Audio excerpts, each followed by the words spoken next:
آپ کے خیال سے کائنات کتنی وسیع ہے؟ نہیں پتہ؟ چلے میں آج آپ کو بتاتا ہوں۔ اس ویڈیو میں آپ کو ایک زبردست معلومات فراہم کی جا رہی ہے، ایسی معلومات جو آپ نے پہلے کبھی نہیں سنی ہوں گی، اور میرا وعدہ ہے آپ کو بہت پسند آئے گی۔ اس لیے آپ کو سمجھانے کی خاطر ایک عام اور انتہائی بنیادی علم سے شروع کر کے ایک بہت ہی زبردست عمیق اور ماورائے عقل علم پر روشنی ڈالنے کی کوشش کی جائے گی، ایسے معلومات جو انسان کو حیرت میں ڈال دے۔ اس سے آگے جا کر کائنات کے کچھ ایسے رازوں کا ذکر کیا جائے گا کہ جس کے بارے میں آپ نے کبھی نہ سنا ہو۔ یہ ویڈیو لمبی ہونے کی وجہ سے کچھ پارٹس میں ہو سکتی ہے، اس لیے مکمل سیریز دیکھیے، اور میرا وعدہ ہے کہ آپ کو یہ سیریز بہت پسند آئے گی انشاءاللہ۔ عام طور پر ہم سفر کے لیے جو پیمائش استعمال کرتے ہیں وہ کلومیٹر یا پھر مائل ہوتی ہے، لیکن جب بات خلا کی جائے تو اس کے لیے ٹیکنالوجی کی ریس لگی ہوئی ہے اور نت نئی ایجادات ہو رہی ہیں۔ سپیڈ کی دوڑ میں سبقت لینے کی کوشش کی جا رہی ہے۔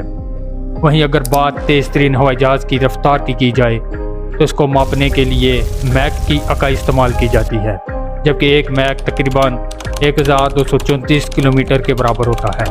لیکن ہم یہاں بنیادی پیمائش کلومیٹر کو ہی استعمال کریں گے تاکہ سمجھنے میں آسانی ہو۔ ایک تیز ترین مسافر طیارے کی رفتار 1000 کلومیٹر کے لگ بھگ ہوتی ہے۔ اس سے پہلے تیز ترین مسافر طیارہ ایئر فرانس کا کنکورڈ جو گونج سے دگنی رفتار پر سفر کرتا تھا، لیکن ایک ناگہانی واقعے کے بعد اس کی سروس ختم کر دی گئی۔ اس کے آگے چلیں تو تیز ترین فائٹر جیٹ کی اقسام شروع ہو جاتی ہیں۔ تاہم اب تک کا تیز ترین طیارہ ناسا کا ایجاد کردہ X-43 ہے جو 11000 کلومیٹر کی رفتار سے اڑان بھر سکتا ہے، لیکن فی الحال تجربے کے مراحل سے گزر رہا ہے۔ بات یہاں تک نہیں رکتی کیونکہ انسان نے بھی ایک سے ایک ریکارڈ توڑا ہے۔ اب چونکہ بات خلا کی چل رہی ہے اور انسان اپنا زور لگاتا جا رہا ہے تو اس نے میزائل بنانا شروع کر دیے، اور دنیا کا تیز ترین سپر سونک میزائل 35000 کلومیٹر کی رفتار سے سفر کر سکتا ہے۔ اس کے مقابلے میں انٹرنیشنل اسپیس اسٹیشن جو کہ 28000 کلومیٹر کی رفتار سے زمین کے گرد گردش کر رہا ہے۔ تاہم اب ناسا نے دعویٰ کیا ہے کہ ان کے پارکر سولر پروب کی رفتار 6,35,266 کلومیٹر فی گھنٹہ تک پہنچ چکی ہے، اور یہ دعویٰ کتنا سچ ہے یا کتنا جھوٹ ہم اس بحث میں نہیں پڑھتے، ہم اس کو سچ ہی مانتے ہیں۔ اتنی تفصیل بتانے کا مقصد اصل اس بات کی گہرائی تک پہنچنا ہے جس کو سمجھنے کے لیے ہم کو بنیادی چیز کا علم ہو۔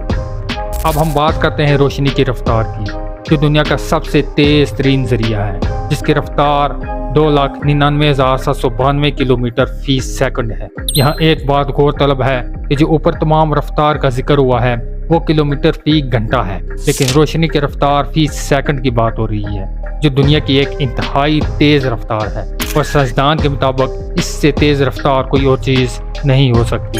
اس بات کو سمجھنے کے لیے ہمارا تیز ترین ایجاد کرتا سولر پارکر کی رفتار سے اگر ہم سفر کریں تو سورج تک پہنچنے میں ہم کو تقریباً 10 دن لگیں گے، کیونکہ زمین سے سورج تک کا فاصلہ 151.6 ملین کلومیٹر ہے، جبکہ روشنی یہ فاصلہ صرف 8 منٹ میں طے کر لیتی ہے۔ 10 دن کہاں اور 8 منٹ کہاں، وہ بھی اس شرط پر اگر 6,35,266 کلومیٹر پر سفر کرنے کے قابل بن جائیں، اور اگر ہم روشنی کی رفتار حاصل کر لیں تو کیا ہی بات ہے۔ روشنی کی رفتار کیا ہے؟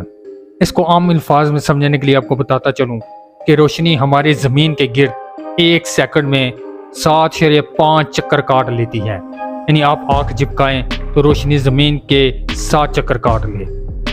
سائنس کہتی ہے کہ روشنی دنیا کی تیز ترین رفتار ہے، اور اس سے تیز رفتار کوئی چیز ہو ہی نہیں سکتی، لیکن میں اس بات سے اتفاق نہیں کرتا، اور اصل میں میرا موضوع بھی یہیں سے شروع ہوتا ہے، جس کو سمجھنے کے لیے آپ کو اپنے دماغ کے تمام تار کھولنے ہوں گے۔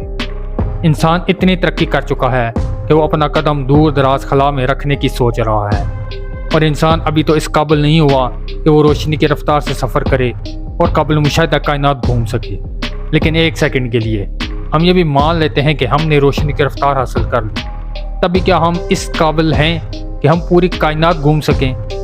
ہم کو تو روشنی سے بھی تیز رفتار ہونا ہوگا۔ تو کیا کوئی ایسی چیز ہے؟ جی ہاں، بالکل ہے۔ ہم ذرا غور سے سمجھیں اور پھر اس کا تصور کریں۔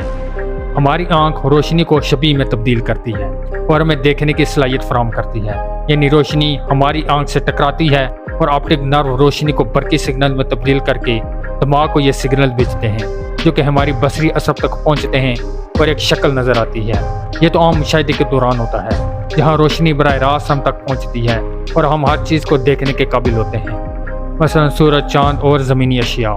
لیکن کروڑوں میل دور ایک ستارہ یا سیارہ جس کی روشنی براہ راست زمین پر نہیں پڑ رہی ہوتی اور دور اس کی روشنی منعکس ہو رہی ہوتی ہے، اور وہ ٹمٹماتی روشنی ہماری آنکھ دیکھ کر اس کا ایک ریفلیکشن بنا لیتی ہے۔ اس کو مزید بہتر سمجھنے کے لیے ہم رات کا مشاہدہ کریں کہ جب ہم آسمان پر دیکھتے ہیں تو لاکھوں اور کروڑوں میل دور ستارے اور سیارے ٹمٹماتے نظر آتے ہیں، اور جتنا غور سے دیکھیں گے باریک سے باریک انتہائی دور تک ہمیں دکھائی دیتے ہیں، یعنی ہماری حد نگاہ تک اربوں کی تعداد میں منعکس ہو رہے ہوتے ہیں۔ اب قابل غور بات یہ ہے کہ ہم ایک سیکنڈ سے بھی کم وقت میں ہزاروں کی تعداد میں سیارے اور ستارے دیکھ رہے ہوتے ہیں جن کی روشنی براہ راست زمین سے نہیں ٹکرا رہی ہوتی، لیکن ہم ملی سیکنڈ سے بھی کم ایک سے دوسرے، دوسرے سے تیسرے اور پھر ان گنت ستاروں اور سیاروں کا سفر کر لیتے ہیں، یعنی کہ ہم خربوں سالوں کا سفر صرف کچھ ملی سیکنڈ میں طے کر لیتے ہیں، یا یوں کہہ لیجئے کہ ہماری حد نگاہ ہمارا پہلا قدم۔ یہ تو پہلا قدم وہ ہے جو ہم دیکھ رہے ہیں، اگر یہ ستارے خلا سے ہٹا دیں تو ہماری حد نگاہ پہلا آسمان ہوگا۔ اب آپ یہ سوچ رہے ہوں گے کہ یہ کیسے ممکن ہے؟ چلیں آپ کو پھر قرآن مجید اور حدیث پاک سے ثابت کر کے دیتے ہیں۔ جیسے کہ قرآن میں ارشاد باری تعالیٰ ہے، پاک ہے وہ اللہ تعالیٰ جو اپنے بندے کو رات ہی رات میں مسجد حرام سے مسجد اقصی تک لے گیا، جس کے آس پاس ہم نے برکت دے رکھی ہے، اس لیے کہ ہم اسے اپنی قدرت کے بعض نمونے دکھائیں۔ یقیناً اللہ تعالیٰ ہی خوب سننے دیکھنے والا ہے۔ بنی اسرائیل آیت نمبر 1۔ واقعہ معراج کا ذکر بہت سے حدیث میں آیا ہے، لیکن اس حدیث کا کچھ حصہ لیا گیا ہے تاکہ بات کی گہرائی تک پہنچا جا سکے۔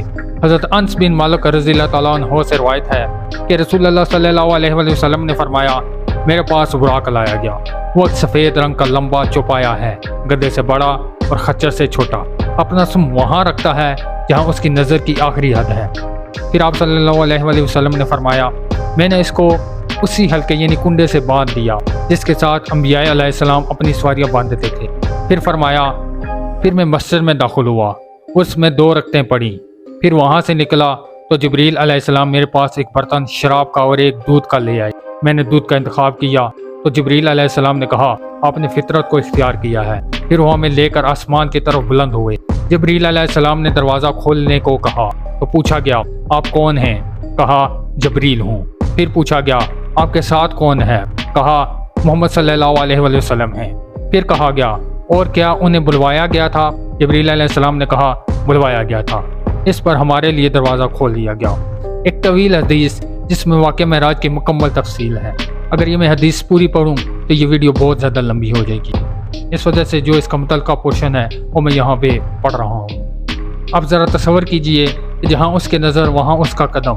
ویسے کبھی آپ اپنی نظر دوڑا کے دیکھیں، 1 ملی سیکنڈ سے بھی کم جہاں رکے گی وہاں پر آپ موجود ہوں گے، یعنی اگر روشنی 8 منٹ میں 151.8 ملین کلومیٹر کا فاصلہ طے کرتی ہے جو کہ زمین سے سورج کا فاصلہ ہے، لیکن آپ تو سورج سے بھی کروڑوں میل دور سیاروں کو دیکھ سکتے ہیں، یعنی آپ 1 ملی سیکنڈ میں وہاں پر موجود ہوں گے۔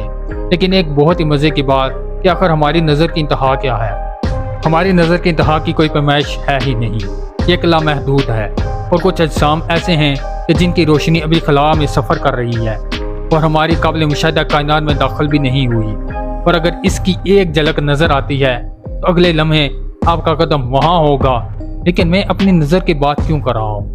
کیونکہ ہر انسان خود عملی طور پر یہ مشاہدہ کر سکتا ہے کہ جب رات کو خلا میں جتنا دور دیکھنا چاہیں وہ دیکھ سکتا ہے۔ پھر براق کا عالم کیا ہوگا جو صرف اس مقصد کے لیے پیدا کیا گیا ہے، جس کی نظر بھی اس کی رفتار کی طرح ہوگی۔ لیکن براق سے بھی زیادہ طاقتور اور تیز ترین کیا ہو سکتا ہے، وہ میں آگے چل کے بتاؤں گا، جس سے آپ کی حیرت میں مزید اضافہ ہوگا۔ لیکن اس سے پہلے یہ جاننا ضروری ہے کہ آخر یہ قابل مشاہدہ کائنات کیا ہے۔ میں اس متعلق ضرور روشنی ڈالنا چاہوں گا، کیونکہ اس کے بغیر آپ نہ تو اس طاقتور وجود کو جان پائیں گے اور نہ اس کی رفتار کی جس متعلق میں آگے بات کرنے جا رہا ہوں۔